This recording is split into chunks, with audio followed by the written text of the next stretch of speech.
Hello, welcome to Eye on Africa here on France 24. Here's a look at the top stories. A key border crossing between the DRC and Burundi officially reopens. The Congo-Burundi post had shut down in December amid a fresh offensive by the Rwanda-backed M23 rebels in eastern Congo. Ghana halts tomato imports from neighbouring Burkina Faso following a jihadist attack in the town of Titao that killed 8 vendors. Now, nearly a week into the suspension, tomato shortages are beginning to hit local markets. And for International Mother Language Day, we head to Benin, where a new generation is breathing fresh life into FonGbè and other national languages. Children and young adults going back to their linguistic roots, with technology powering the cultural revival. Thanks so much for being with us. After 2 months of closure, a key border crossing between the Democratic Republic of Congo and Burundi has officially reopened. The Congo-Burundi post was shut down in December as the Rwanda-backed M23 launched a fresh offensive in eastern Congo. Well, the conflict has already forced tens of thousands of civilians to flee across the border into Burundi. The crossing has been vital for the region's economy. It's located on a crucial corridor linking Burundi's economic capital, Bujumbura, to the Congolese city of Uvira. France 24's regional correspondent, Emmett Livingstone, has this report. On Monday, the border with Burundi opened again after more than 2 months of being closed. It's a relief for local residents. Thousands of refugees can return home, and the local economy, which depends heavily on cross-border trade, can come back to life. We are really happy to see the border reopen, first and foremost for traders, as commercial traffic will resume as before, with goods entering and leaving the country. There's nothing in Burundi, not even assistance. We live in very poor conditions. Today, we are already at home, and we're very satisfied. While the M23 has withdrawn from Uvira, fighting between the rebels and the Congolese forces continues to rage across eastern Congo. Clashes are particularly intense in the highlands of the province of South Kivu, which is close to Uvira. The rebels claimed that they left the city as a gesture of good faith. But good faith is in short supply on all sides. Negotiations between the M23 and the Congolese government are at a complete standstill. Well, while one border reopens, another is shutting down. Chad has closed its border with Sudan until further notice, citing security concerns as the war there edges closer to its territory. Officials say the move comes after repeated incursions by fighters linked to the conflict and follows an assault by the paramilitary Rapid Support Forces on the border town of Tina over the weekend. Well, the town is one of the last areas held by the Sudanese army in the Darfur region, much of which has been already under RSF control since late 2025. Ghana has suspended tomato imports from neighbouring Burkina Faso after 8 traders were killed in a jihadist attack in the northern town of Titao last week. Tomatoes are Ghana's top import from its neighbour, with purchases valued at over $22 million in 2024 alone. In local markets, reported shortages of tomatoes are starting to bite nearly a week after the suspension came into force. Here's our Ghana correspondent, Justice Baidu. I am inside one of Ghana's largest vegetable markets in the capital, Accra.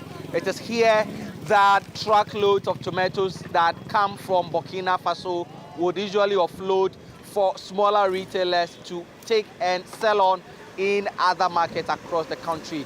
Following last week's incident where 18 tomato traders were attacked in northern Burkina Faso, where after killing 8 of them, the scene here today is different. There are fewer people, fewer vehicles, and the little tomatoes left here are now going for abnormal prices.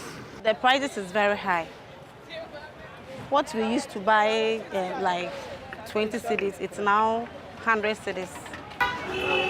We are begging our president to speak with Burkina Faso to open the borders for us and protect us. There are now widespread demands for the government to act and help open borders between Burkina Faso and Ghana that are now closed to tomato traders, and also offer these women the armed protection to enable them ply their trade. Everyone is scared now. We're scared to lose our lives if we travel to Burkina Faso or that our monies would be taken from us. Since the attack, tomato trade unions have been in series of meetings with the government. The government is yet to speak on how it intends to address this challenge. Well, let's take a brief look at other stories making headlines across the continent now. Sudan's army-aligned government lashes out at Uganda, calling its decision to host the rival paramilitary chief Mohamed Hamdan Daglo, quote, an affront to humanity. Daglo, widely known as Hemeti, was received by President Yoweri Museveni in Uganda just a day after a UN probe accused his rapid support forces of committing genocide in Darfur. The RSF has been locked in a brutal power struggle with Sudan's army since April of 2023. Benjamin Mugabe, the son of the former Zimbabwean leader Robert Mugabe, is in court in Johannesburg. Mugabe facing an attempted murder charge after a gardener was shot and wounded last week at a mansion where Mugabe had been staying. Mugabe did not enter a plea during today's court appearance. A court in Tunisia orders the release of prominent lawyer Ahmed Souab, a fierce critic of President Kais Saied. Souab had been serving a 5-year prison sentence after his arrest last year, the court giving no explanation for its decision today. Tunisia's opposition is seizing on the move, hoping it could signal a broader shift and potentially open the door to the release of other jailed critics of the government. Business leaders in South Africa are breathing cautious sighs of relief after the US Supreme Court ruled that some of President Donald Trump's tariffs were unconstitutional, striking them down. South Africa had been the hardest hit on the continent, with many exports facing a steep 30% tariff since August of last year. While the ruling offers a reprieve, business leaders warn their biggest concern is unpredictability of Trump's trade policies. Clemence Waller takes a closer look now at the impact of the tariffs on South Africa's economy. August 7th, 2025, Washington strikes hard. South African exports to the United States will now be taxed at 30%, with the exception of gold, platinum, and other minerals, which account for more than a third of all exported products, but are vital to the American motor industry. Despite the hit caused by the tariffs on the country's economy, the IMF noted a resilience, estimating that South Africa's GDP grew by 1.1% in 2025. U.S. tariffs are expected to have only a 0.2% negative impact on the country's growth, according to the South African Stock Exchange. South Africa's exports to America account for no more than 7% of its total exports. And of that, about 4% is exempt from tariffs because it entails exports of key minerals. The enhancement of revenues to be accrued by exports of those minerals at much higher prices is likely to far outweigh the cost to the South African economy. Sectors who have been particularly impacted by these surcharges include agriculture and the auto manufacturing industry. Automotive exports to the United States fell from around 25,000 units in 2024 to 6,530 in 2025. But South Africa has redirected them to the EU, the country's second largest trading partner. The EU has been a very large trading partner for South Africa, far more important than the United States. And one of the ironies of the tariff regime imposed by the Trump administration is that it has resulted in far closer trade relations between South Africa and the EU. Last week, China announced it will lift tariffs on imports from 53 African countries starting on May 1st. A boon for South Africa, who views Beijing as its first commercial partner. While the IMF predicts a 1.4% growth this year for the Rainbow Nation, the uncertainty surrounding current U.S. policies have prompted experts to call for caution. And finally, it was International Mother Language Day over the weekend, and today we're heading to Benin, where a new generation is reclaiming its linguistic roots. In Cotonou, children and young adults are breathing new life into FonGbè and other national languages. From classrooms to digital platforms, technology is powering a cultural revival. Emmanuel Sojdi reports. In Cotonou, the school Les Étoiles des Nations runs after-school workshops in FonGbè. It is one of Benin's national languages, yet many of these children barely understand it, despite having Beninese roots. Many of the pupils come from mixed families or from Beninese households who have spent much of their lives abroad. For these children, learning a national language is a way of re-establishing a cultural connection. I decided to learn FonGbè because it was my father's dream.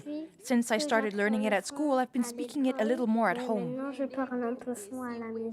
And this linguistic revival is no longer limited to the classroom.